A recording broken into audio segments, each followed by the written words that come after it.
Mutual fund investments are subject to market risks. Read all scheme related documents carefully.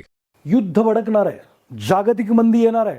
मित्रांनो, तात्काळ SIP बंद करा आणि कायमचे जसे पैशाबरोबर स्ट्रगलिंग आहात तसेच स्ट्रगलिंग राहा. अतिशय महत्त्वाची गोष्ट आहे. खूप सारे निगेटिव्ह न्यूज येत आहेत आणि याच्यामध्ये खूप लोक SIP बंद करतायत. जर तुम्हाला गरीब राहायचं आहे तर नक्कीच SIP बंद करणं खूप गरजेचं आहे आणि जर तुम्हाला श्रीमंत व्हायचं आहे तर याच काळात SIP वाढवणं सुद्धा तेवढंच गरजेचं आहे. नमस्कार मित्रांनो, मी आकाश गोंदवले.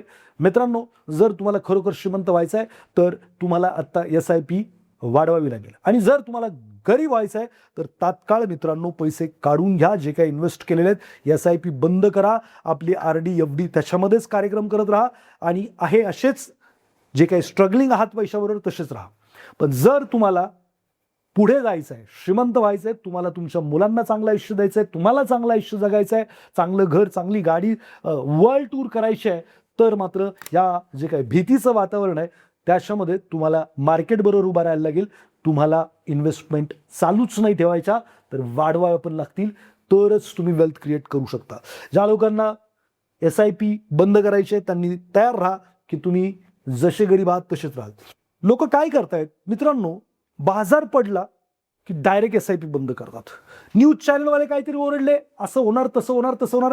रिसेंटली ऑपरेशन सिंदूर झालं होतं, त्यावेळी सांगितलं होतं न्यूज चॅनलवाल्यांनी की पाकिस्तान पूर्ण ताब्यात घेतलंय, अर्ध्या पार कराचीपर्यंत लोक पोचलेत, मिलिटरी पोचले. हे जे न्यूज चॅनल आहेत ना, यांचं न्यूज काय हे पहिलं तर समजून घ्या. यांची न्यूज आहे ना चटपटी, काहीतरी मसालेदार ती न्यूज आहे. दुसरी वाईट न्यूज आहे आणि तिसरी इमॅजिनरी काल्पनिक वाईट न्यूज आहे. बाकी काय यांच्याकडे ब्रेकिंग न्यूज नाही आहे. चांगलं काय घडतं यांना काय दाखवत नाहीत, वाईट दाखवणार आणि ते वाईट वाईट वाईटच दिसतं आणि आपण फक्त तेच फॉलो करतो. आपल्याला वाटतं सगळं जग वाईट आहे, सगळं वाठोळं झालंय. मित्रांनो, हे न्यूज चॅनलवाले ओरडले की SIP बंद करायची, गरीब राहताय, काय अडचणीचा विषय नाही. बाजार पडला की बंद करायची, गरीब राहताय, काय अडचण नाही. आतापर्यंत किती वेळा बाजार पडला त्यावेळी SIP बंद केली और केलीच नाही, उलट स्वतः शाबास केली, वा फलाने SIP केली. आता मार्केट पडलं 2008 आहे, त्याचे पैसे कमी झाले, मी किती हुशार, मी केली नाही. मग हुशार होतात, मग आज काय फायनान्शियली लय चांगल्या लेवलला आहात का? कदाचित ज्यांनी केली होती त्यांनी जर ते कन्सिस्टंट केली असेल तर त्याची आर्थिक परिस्थिती जाऊन चेक करा. I am one of them. आर्थिक परिस्थिती चेक करा, मग कळेल की ज्यांनी SIP केली आणि त्या काळात ते शांतीनं राहिले त्यांनी बाजार पडला म्हणून SIP बंद नाही केली. न्यूज चॅनलमध्ये ओरडले म्हणून केली नाही. आधी बाजार स्थिर होऊ दे असं वाटलं की बंद करा. हे असे जे काही बंद करणारे लोक आहेत सगळे जर हेच करतात, तुम्ही पण करा. सगळ्यांनी काही एकतरी SIP सुरू नाही केली. भारतामध्ये 1964 पासून म्युच्युअल फंड आहे. 60-62 वर्ष झाले. आपल्याला ऐकायला मागच्या 10-20 वर्षापासून आला. ठीक आहे, मग आता SIP सुरू नाही केली. तुमची परिस्थिती काय आहे स्वतःला विचारा. आहे का फ्रीडम? आहे का टेन्शन फ्री लाईफ? आहे का? बरं, ज्यांनी SIP सुरू केली बंद केली त्यांची काय परिस्थिती आहे? पण ज्यांनी 10-20 वर्षापूर्वी कुठल्याही फंडमध्ये SIP सुरू केली आणि आत्तापर्यंत चालू आहे त्यांचे करोडो रुपये झालेत. तुम्ही जाऊन चेक करू शकता. इव्हन मी एक प्रोग्राम घेतो ज्याचं नाव आहे म्युच्युअल फंड स्टार्टअप जर्नी. 3 तासाचा प्रोग्राम आहे ज्याच्यामध्ये म्युच्युअल फंड काय असतं, त्याचं स्ट्रक्चर काय, याच्यामध्ये मी बऱ्याचशा स्कीम काढून दाखवतो. रेकमेंडेड नसतात पण काढून दाखवतो की त्यांनी काय परफॉर्म केलं आहे आणि तुम्ही सांगाल ती. म्हणजे असं नाही की मी सांगणार काय, मी काय सांगणार नाही. तुम्ही फंड हाऊस सांगायचं, मिड कॅप स्मॉल कॅप कोणती सांगायची ती सांगायची आणि मी त्या फंडनी मागच्या 20 वर्षात 30 वर्षात सुरू झाला तेव्हापासून काय बाबा परतावा दिलाय मी फक्त एवढं दाखवतो. सो सगळ्यांनी जे केलं तेच तुम्ही केलं तर तुम्हाला पण तेच मिळणार जे सगळ्यांना मिळालं. तुम्हाला जर काही वेगळा रिझल्ट पाहिजे तर तुम्हाला काहीतरी वेगळं करायला लागेल. आणि काय वेगळं कराल तर साधं सोपं जर विचार केला तर तुम्हाला वेगळं करण्याची प्रेरणा मिळू शकते. तर विचार काय केला पाहिजे की बाजार खाली आला म्हणजे नक्की काय झालं? बाजार खाली आला याचा अर्थ जी गोष्ट तुम्हाला विकत घ्यायची होती ती स्वस्त झाली. जी गोष्ट तुम्हाला विकत घ्यायची होती ती स्वस्त झाली. स्वस्त झाल्यावर अडचण काय? गोल्ड हा ॲसेट क्लास आहे, म्युच्युअल फंड हा ॲसेट क्लास आहे. सोनं आता 1,80,000 1,75,000 वरून आता 1,40,000 आला आणि तुम्हाला 1 किलो सोनं घ्यायचं होतं. मग तुम्हाला आनंद होईल का दुःख होईल? 40,000 कमी मिळत आहे, निश्चित आनंद होईल. किंवा तुम्हाला घर 1 कोटीचं घ्यायचं होतं ते 70 लाखात मिळतंय, डिस्काउंट मिळतंय, आनंद होईल का दुःख होईल? आनंद होईल. सेम थिंग म्युच्युअल फंडमध्ये सुद्धा जी गोष्ट तुम्हाला घ्यायचीच होती, तुम्हाला ॲक्वायर करायची होती, समजा 1,00,000 युनिट, आज ते युनिट ॲक्वायर करायला जे 100 रुपयाला मिळत होते 70 रुपयाला मिळतात, तुम्हाला आनंद झाला पाहिजे.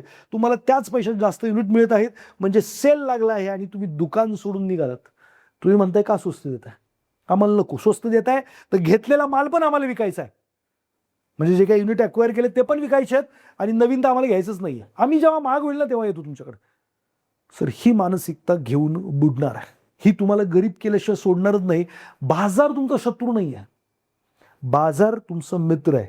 त्याला यांना वाटतं की यार किती मेहनत करतोय हा माणूस, किती एफर्ट घेतोय, तर मी यानं काय करतो, ही न्यूज आली आहे, थोडंसं आहे ना त्याच्या माझ्या मित्राला लवकरात लवकर श्रीमंती मिळावी याच्यासाठी स्वस्त होतो.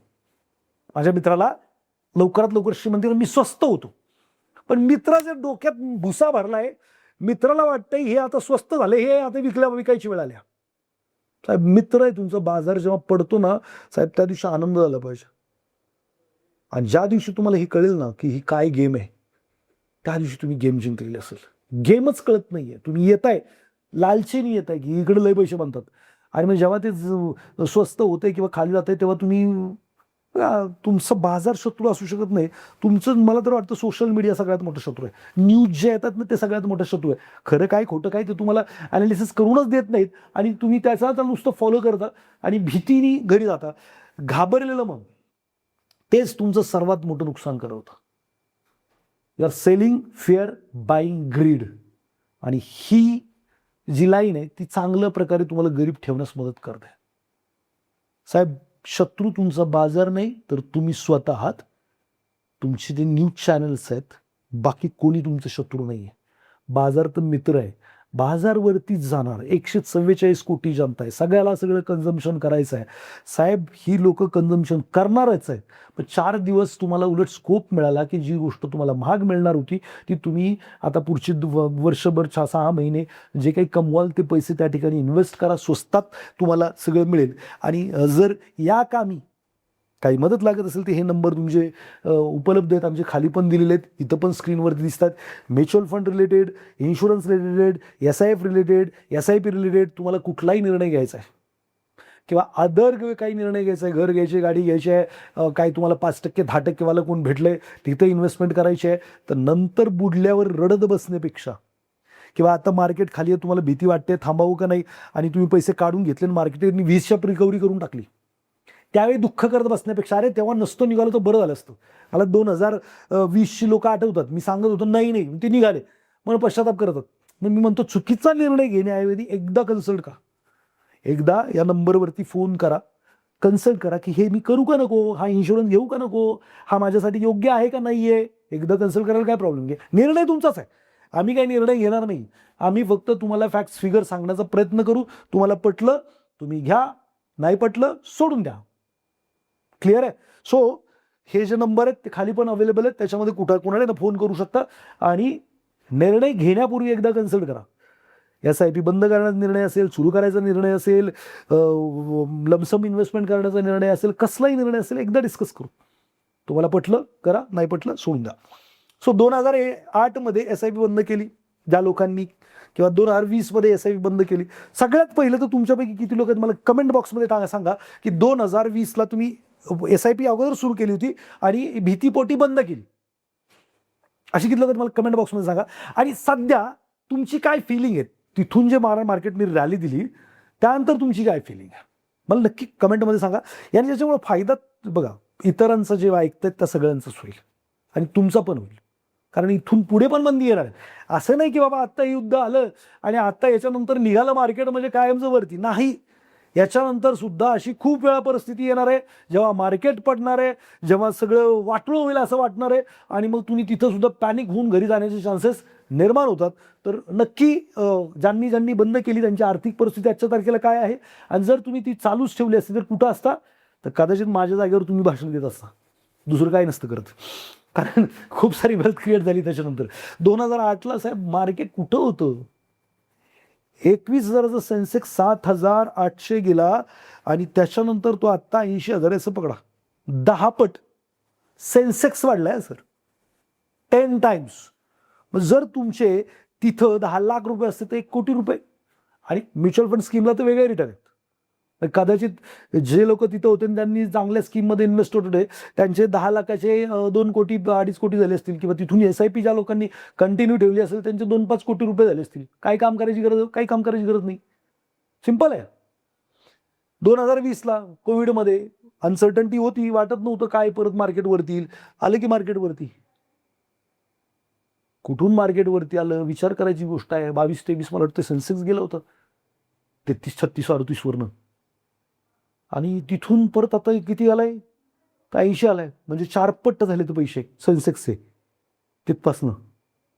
स्कीमनी तर 6-6 पट केले, जे काय वॉटेवर जे काय करायचं साहेब. 5 आणि 6 वर्षात 5 आणि 6 पट पैसे कुठलंच एसेट क्लास नाही करत. अर्थात त्या बॉटमला तुम्हाला पुश करता आले पाहिजेत, पैसे टाकता आले पाहिजेत, तरच ते रिवॉर्ड मिळणार, नाही तर नाही मिळणार ना. घरी तर कोणी घेऊन येणार नाहीये. सो थिंक अबाउट दिस. त्यानंतर बाजाराने काय केलं ते पण बघा. बरं, ही सगळी जी काय हिस्ट्री आहे तुम्हाला ती 20-30-40 वर्षाची सापडते आहे ना. बघा ना जाऊन कुठं काय काय हर्षद मेहता अमकं डमकं 2002चं मला वाटतं .com बबल, खूप साऱ्या गोष्टी घडल्या. त्यानंतर मार्केटने काय रिटर्न दिलं, बाजार पुन्हा जोमानेवरती गेले आणि आपण मात्र जसे होते तसेच राहिले. जसं होतं तसंच राहायचं, पैशाबरोबर स्ट्रगलच राहायचंय. तर मित्रांनो, काही सोशल मीडियावाले सांगतायत घरी जावा, मित्रमंडळी सांगतायत की बाबा FD कर, आपलं RD कर, वडेवर जे काही लाईफ इन्शुरन्स करा ते. आणि जे आपल्या आईवडिलांची परिस्थिती होती, त्यांच्या समवयस्क लोकांची परिस्थिती, त्यांनी जे ॲक्शन घेतलं तेच तुम्ही आज घेताय, तेच रिझल्ट येणार आहे जे त्यांना आले. मग तेच रिझल्ट पाहिजे तर कंटिन्यू विथ दॅट. त्याला कोणीच काही करू शकत नाही. ज्यांनी संपत्ती उभी केली त्यांनी एकच गोष्ट केली आहे, बाजार कोसळला तेव्हा SIP सुरू ठेवली आहे. त्यांना पण भीती वाटत होती, त्यांना पण खूप लोकांनी सल्ला दिला, यार काही नाही निघून जावा यार. खूप साऱ्या लोकांनी सांगितलं. बरं, त्यांचं स्वतःचं जे मन आहे ते पण घाबरलं. त्यांना पण वाटलं अरे काय होतंय काय नाही. मी तर साधं लॉजिक लावतो, साला जिवंत राहिलं तर मार्केट राहणार, इकॉनॉमी राहिली तर मार्केट राहणार, आणि मार्केट राहिलं तर ते वरती जाणार. ऑप्शनच नाही आहे त्याला. माझं सिंपल मत आहे, मार्केट बुडालं म्हणजे सगळ्या कंपन्यांमध्ये रोजगार नाही, प्रोडक्शन नाही, कन्झम्पशन नाही, इकॉनॉमी नाही तर त्या कागदाला पण काय अर्थ नाही, त्या पैशाला पण काही किंमत नाही, कशालाच काही किंमत नाही. Everything is stop. शेती करून खायचं, आदिवासी जीवन जगायचं, ऑप्शनच नाही साहेब. मग तुमचे घर आहे ते त्यालाही किंमत नाही. मग जर हे सगळं असं घडलं तर कशालाच किंमत नाही राहणार. मग माझे पैसे मी कुठे ठेवू? जिथं जे वाढू शकतात हायेस्ट तिथं ठेवणार, अदरवाईज ते काढून पण काय उपयोग नाही, ठेवून पण काय उपयोग नाही. बरं, ही अक्कल थोडंसं अंडरस्टँडिंग करून घेतल्यावर येते ना. भीती वाटते ना, 100% भीती वाटते. काय होणार, कसं होणार, समजा तिसरा अनुभव टाकला काय, ते तिसरं महायुद्धच झालं तर काय होणार काय. सगळ्याच ॲसेट क्लास त्याची व्हॅल्यू गमवून बसतील. म्युच्युअल फंड गमवणार, 100% गमवणार. तुमचं शेअर मार्केट गमवणार. तुमचे कशालाच किंमत नाही राहणार हो, नुसतीच कागद असणार. पैसे पण व्हॅल्यू गमवणार त्याचं. मग कशालाच व्हॅल्यू नाही. शेतीत काम करायचं, रानातलं आणून खायचं, याच्या पलीकडे काही नाही. जर जगलं तर पहिलं तर अनुभव वगैरे टाकलं तर जगायचीच चान्सेस फार कमी आहे. तर बाजार कोसळला तेव्हा मन पण म्हणणार की निघ, आणि मार्केटमधली खूप लोक ज्यांना अक्कल नाही ते पण येणार म्हणणार निघ. फक्त तिथं थांबायचं आहे, बाकी काहीही करायचं नाही आहे. श्रीमंती तुमची वाट बघते की बाबा श्रीमंत जर व्हायचं तर स्वस्तात घे, मी स्वस्त आहे. आणि आपलं जे मन आहे, जे आपलं दुश्मन बनतं भीतीच्या काळामध्ये, ते मात्र आपल्याला म्हणते की हाय ते घेऊन घरी ये. हाय ते येऊन घरी गेला तर तिसरं महायुद्ध झालं तर माझ्याही पैशाची काही किंमत नाही मार्केटमधल्या, आणि तुमच्याही पैशाची काही किंमत नाही घरी नेलेल्या पण. आणि मार्केट जर वरती गेलं इथनं तर माझ्या पैशाची व्हॅल्यू तर लई चांगली असेल, पण तुमच्या पैशाची व्हॅल्यू कचरा झालेली असेल. SIP मध्ये पैसे गुंतवणे नाही, SIP म्हणजे भीतीच्या विरोधात उभं राहणं. खूप महत्त्वाचा विषय आहे. जेव्हा भीती वाटेल ना तेव्हा SIP वाढवायची. मी तर एकच गोष्ट करतो, जेव्हा भीती वाटेल ना तेव्हा जे पैसे आहेत ना जेवढे आहेत तेवढे टाकून द्यायचे. लय भीती वाटायला लागली कर्ज काढून टाकून द्यायचे. साधा रूल आहे आपलं. काय करायचं, भीती वाटली जेवढे खात्यावर आहेत तेवढे टाकून द्यायचे. लय भीती वाटली कर्ज काढून टाकून, काय होत नाही. म्हणजे त्याला इकॉनॉमी बुडाली तर कसलं कर्ज फेडायचं, कोणाचं कर्ज, काय संबंध, हाय नाही माझ्याकडे नाही उचलून. बरं मी एकटाच आहे का तसा, नाही सगळेच आहेत, कोणाला नाही उचलून. बँक करप्ट किंवा कंपनी करप्ट होते म्हणजे नक्की काय होतं, कोणीच पैसे देत नाही, देऊ शकत नाही, काही करू शकत नाही, बंद, संपलं. काय करणार, सिंपल आहे. मग लय भीती वाटली म्हणजे सगळं बंद पडणार, त्यावेळी तर कर्ज काढायचं. जर इकॉनॉमी चालली तर द्यायला लागणार, मग तर माझे पैसे पण वाढणार. आणि नाही चालली तर कोणाला द्यायचं घ्यायचं काय संबंध, सगळंच हाकार मारणार. जास्त घाबरायचं नाही, डोकं शांत ठेवायचं, विचार करायचा आणि दर महिन्याला काय करायचं, या भीतीच्या विरोधात उभं राहायचं. दर महिन्याला काहीतरी येतं, पुढच्या वेळी बाजार पडेल आणि तो नक्की पडणार आहे. हे लय महत्वाचं. आता भैया जी अभी तो क्या ईरान इजराइल चल रहा है, इससे पहले बड़ा जो क्राइसिस था वो क्या था, कोविड था. ठीक आहे, तेव्हा काय केलं ते झालं ते झालं. आत्ता काय करताय, ऑब्झर्व करा. बरं, अशी परिस्थिती पुढे निर्माण होणार का, युद्धजन्य होऊ शकते. अजून दुसरं काय आजार येणार का, येऊ शकतो. आणि परत एकदा मार्केट पडणार का, पडूच शकतं. आत्ताच ठीक आहे, पुढं काय करणार आहे त्याचा विचार करून ठेवा. असं नाही की असं मार्केट पडणार नाहीये किंवा काय होणार नाही. हा, अर्थातच पहिलं मार्केट पडलं होतं 21 वरनं 7,000 8,000 गेलं होतं सेन्सेक्स. तिथनं ते जम्प करून 36 38 समथिंग 40 कडे गेलं. त्यानंतर परत खाली आलं 23-24 कडे आय थिंक सेन्सेक्स. म्हणजे तुम्हाला परत 7ला मिळाला का नाही मिळाला, 23-24ला म्हणजे खालच्या लेवलला. तिथं तुम्ही घेत नाही पण पकडला. त्यानंतर आता जम्प करून 80-85 वरनं 70 कडे, मला वाटतं काहीतरी 70 72 75 कडे काहीतरी आहे आता सेन्सेक्स. प्रत्येक वेळेला स्कोप देणार का, पुढच्या वेळेला स्कोप मिळणार ना. 1,20,000ला 1,30,000ला सेन्सेक्स असेल तेव्हा मिळणार स्कोप, तो काही प्रश्न बाळगू नका. तेव्हा पण काय करणार, मार्केट 1.5 लाख मारून आहे ना 1,20,000ला येणार. आणि त्यावेळेला तुम्ही काय करणार आहात याचा विचार करून ठेवा, कारण हे होणारच आहे, याला काही ऑप्शन नाही आहे. तेव्हा एकच प्रश्न विचारा, मी थांबणार की मी संपत्ती बनवणार. थांबणार असाल तर मित्रांनो सुरूच करू नका.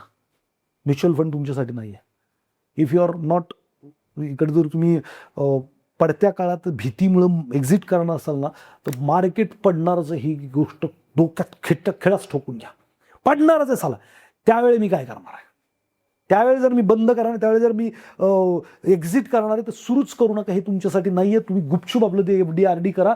जे काही परिस्थिती येईल ती भोगा, काही नाही. तुम्हाला इकडं वेल्थ क्रिएट करायची तर ह्या त्रास सहन करायलाच लागणार मार्केट पडण्याचा. SIP सुरू ठेवा, संपत्ती आपोआप बनते. आणि हाच मेसेज आहे, संपत्ती निर्माण करायला काहीच करावं लागत नाही.